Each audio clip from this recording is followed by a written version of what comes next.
Hello everyone, welcome to my channel. இந்த வீடியோவில் நம்ம ஹோம்மேட் பீஸா எப்படி செய்கிறதுன்னு பார்க்கலாம் வாங்க. ஸோ அதுக்கு தேவையான பொருட்கள் green, yellow, red capsicum, paneer, onion and mozzarella cheese, அப்புறம் ஸ்வீட் கார்ன் எடுத்துக்கலாம். ஸோ இதில் வந்து நம்ம ரெடிமேடாக கடையில் கிடைக்கிற பீட்சா பேஸ் வந்து எடுத்துக்கலாம்.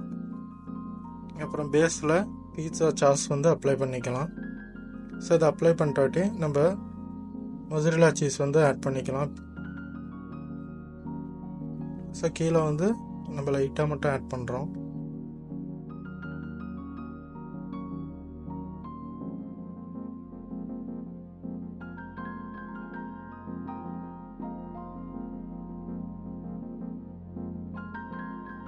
ஸோ நம்ம இப்போ வந்து சீஸ் ஆட் பண்ணியாச்சு. இப்போ நெக்ஸ்ட் வந்து பார்த்திங்கன்னா நம்ம ஆனியன்ஸ் வந்து ஆட் பண்ணிக்கலாம்.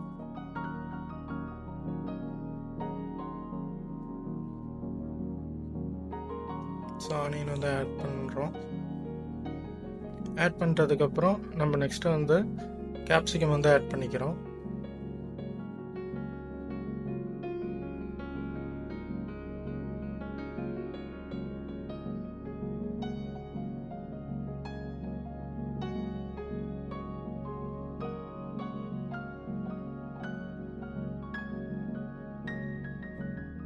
ஸோ நம்ம கேப்சிகம் ஆட் பண்ணுறட்டு நம்ம வெட்டி வச்சுருக்கிற பன்னீரையும் வந்து ஆட் பண்ணிக்கலாம்.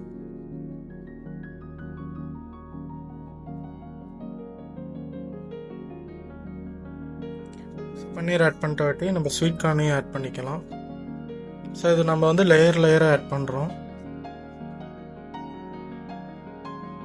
ஸோ எல்லாம் ஆட் பண்ணிட்டாட்டி நம்ம மேலே மொசரெல்லா சீஸ் அகைன் ஆட் பண்ணுறோம்.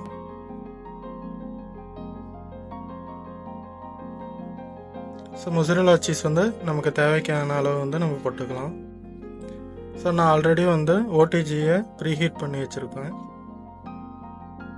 ஸோ நீங்கள் வந்து 180 டிகிரியில் ஒரு 15 to 20 மினிட்ஸ் வந்து டைம் செட் பண்ணிட்டு வச்சுக்கலாம்.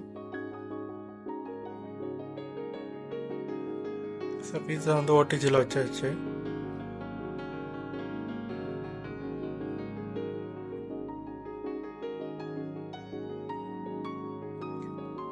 ஸோ ரொம்பவும் ஹீட் பண்ணிடாமல் கரெக்டான ஹீட்டில் வச்சு எடுங்க. ஸோ இப்போ வந்து பார்த்திங்கன்னா நம்ம பீட்சா வந்து ரெடி ஆகிடுச்சு. ஸோ அவ்வளோதான், சிம்பிளாக ஈஸியாக வீட்லேயே நம்ம வந்து பீட்சா ரெடி பண்ணியாச்சு. ஸோ சீஸ் மட்டும் உங்களுக்கு எவ்வளோ தேவையோ ஆட் பண்ணிக்கங்க. ஸோ ட்ரை பண்ணி பார்த்துட்டு எப்படி இருக்குதுன்னு சொல்லுங்கள். தேங்க்யூ.